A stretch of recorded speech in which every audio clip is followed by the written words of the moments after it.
জামাই সেজে আমি হাজির হয়েছি, উপহার কি কি পাবো লিস্টি করেছি। জামাই সেজে আমি হাজির হয়েছি, উপহার কি কি পাবো লিস্টি করেছি। জমিয়ে খাবো আমি ইলিশ মাংস কই, খাবো আমি চেটে পুটে মিষ্টি সাথে দই।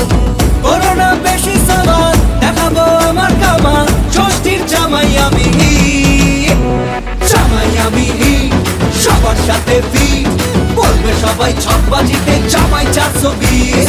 জামাই আমি সবার সাথে ফিট, বলবে সবাই ছকবাজিতে জামাই 420।